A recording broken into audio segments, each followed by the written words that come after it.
Okay students, so we were discussing the different uses of Leaping Toadstool. And though it's mostly known for its uses in Barufio's Brain Elixir, it's also got several other uses.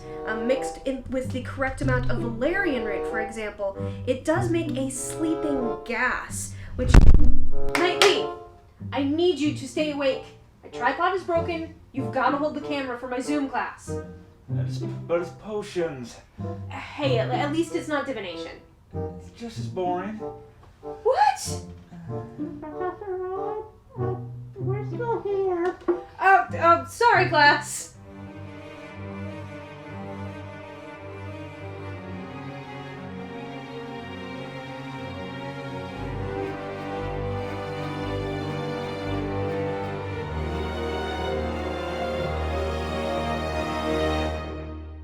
Hello Wizarding friends, this is Professor Rowan. I'm coming to you today to talk about the Triwizard tournament. Now this isn't about the Triwizard tournament that's currently going on, though if you want to see information about the current one happening in Europe, I'm sure you can find links for that elsewhere. I'm talking about the Triwizard Tournament Secrets Brilliant event. That is going to be running starting January 12th at 11 a.m. my local time. It will run through January 19th, also at 11 a.m. So another Tuesday to Tuesday event.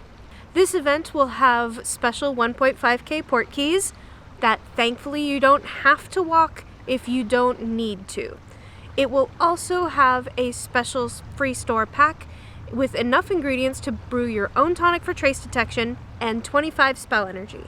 The Foundables that you will be finding in the wild are the Goblet of Fire and Mad-Eye Mooney's Eye. Both of those you will be needing 20 in order to place their images. Please make sure you do not place the images until it asks you to do so. The other Foundables that you will be finding are Victor Crumb, who will be coming from the Runestones for this event. Well, not from the Runestones themselves. You have to put them in the Wizarding challenges, but you get my idea. From the port keys, you will be finding Fleur Delacour. You'll be needing 5 of her. However, if you don't want to walk the 1.5K port keys, you can instead be doing the bonus challenge. You'll also be getting 1 Foundable as a quest reward. Barty Crouch Sr. He will be rewarded to you when you complete Quest 4. There is nothing really outside of the usual. In fact, this feels very formulaically the same as the last couple brilliant events. So because of that information, that means you know not to place the images until specifically asked to. Do not go into the registry page until Quest 2. You need to hold off on collecting any of those runestones from leveling up until Quest 2. So now that we've done some spoilers, let's go on and start with our details on Quest 1. Quest 1 does require a little bit of prep ahead of time, but since you have this heads up, you should know to, when this event starts, have 2 tonic for trace detections brewed and ready to be pulled out of your cauldron. Brewing 2 tonics for trace detections will reward you with 2 powdered dragon claw. Collect ingredients or port keys or energy, what have you. Collect 2 things off of the map. This is also a standard Quest 1 task. That will reward you with 2 Erumpent Horns. Finally, return 12 of the brilliant version of Mad-Eye Mooney's Eye. That should be a little easier with all those tonics that you just had to brew. You use 1. That will reward you with 2 Invigoration Draughts.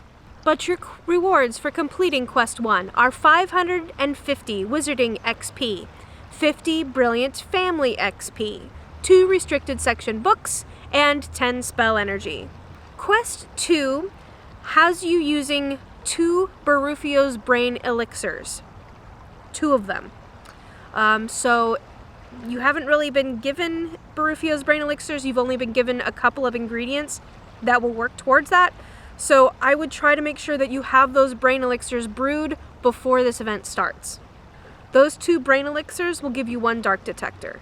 You also, however, need to earn 7,000 Wizarding XP from Traces, which should be a lot easier to do since you have to drink 2 Brain Elixirs. That will gift you with a singular silver key. Finally, you have to collect 5 runestones from the Brilliant family, this Triwizarding Secrets. You get those Triwizarding Secrets runestones every time you level up, and they're rewarded to you when you go to the registry page. So if you avoid going to the registry page till this point, then you will be able to get a bunch of them at once.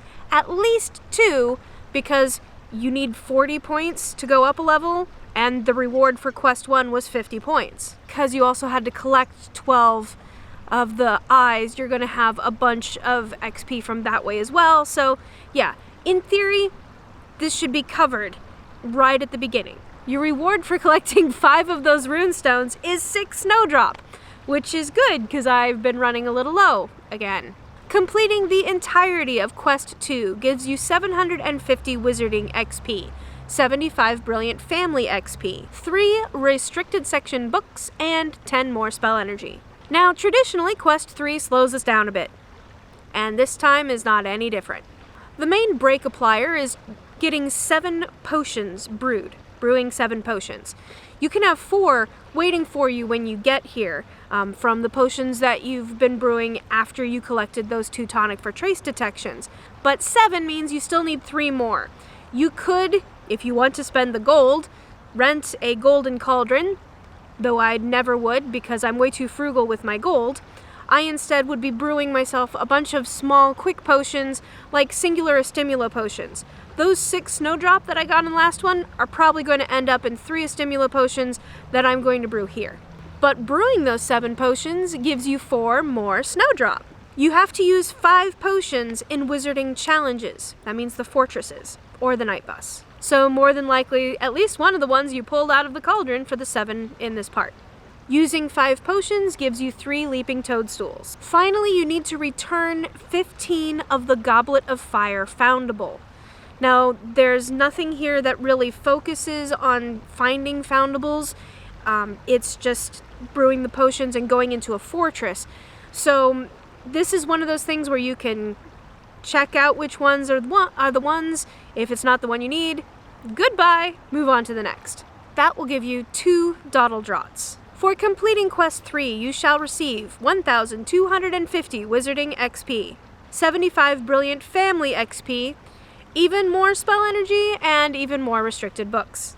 Quest 4 takes place entirely in the fortresses, which is going to be, traditional at this point. Also, each one of these tasks will reward you with 1 singular spellbook. If you need help finding people to go into the fortresses with you, by all means, Expecto Go's Discord has a setup, as well as he does a live run on Wednesdays, though I completely understand if you are not on Quest 4 by Wednesday. I usually run into the fortresses on Saturdays, onto the night bus on Saturdays, and I let you know by putting it on Instagram, Facebook, and Twitter. You need to complete 5 Wizarding challenges with 3 or more teammates. While doing so, you need to defeat 25 enemies in those Wizarding challenges. It doesn't specifically have to be done in challenges with 3 or more people, just, 25 overall. You also need to earn 5,000 Wizarding XP from challenges. The higher the chambers, your better probability of getting that. Also, the more people you're in there with, the more XP bonus you will get. And that will reward you with 2 spellbooks, not just 1.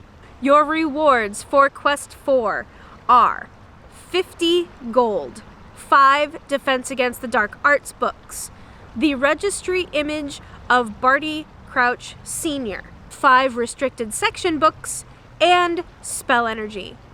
30 Spell Energy, to be exact. Now I hear you saying, Rowan, I've got all these images. I want to place them. Wait until the bonus challenge to place the images. Just hold your proverbial horses.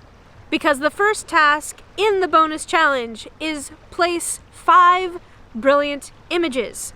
I would like to point out at this point that you most likely only have 4. You have Barty Crouch Sr., you've got the Goblet of Fire, you have the Mad-Eye Mooney's Eye. Statistically speaking, you have all of these by this point.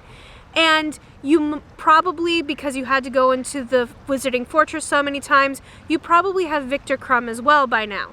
And if you're doing the bonus challenge so that you don't have to walk the port keys, you most certainly do not have Fleur Delacour yet. So might I suggest going back into the fortress, using a couple more runestones, and getting yourself another Victor Crumb. Placing those 5 images rewards you with 1 spellbook. You also need to earn 12,500 Wizarding XP, but from any source.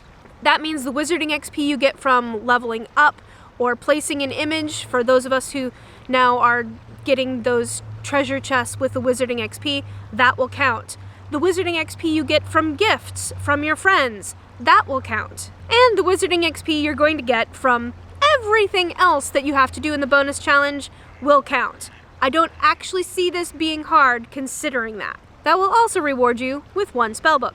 You have to defeat your highest unlocked chamber 1 time. For many of us, that is now Dark 5. Also for many of us, I know that when you had to do the highest unlocked chamber for the tasks 3 times, it was a surprise to find out that if you were at, say, Forest 1, you then had to do Forest 1, 2, and 3 because you had just unlocked 2 and 3. If you need help defeating your highest unlocked chamber, please let people know on Discord, on Twitter, on Instagram. There are people out there who will help you, and I will totally help you if you need me to on Saturday when I'm going to be in, most likely for myself, Dark 5. That highest unlocked chamber will give you 1 singular silver key. You need to use any 10 Estimulo potions in Wizarding challenges, which means that I'm going to do at least 5 when I'm in Dark 5. It's a habit. So I'm expecting that one to not take very long for me, but if not, make sure, you had to brew 7 potions for one of the tasks. You probably have more Stimulo potions by now.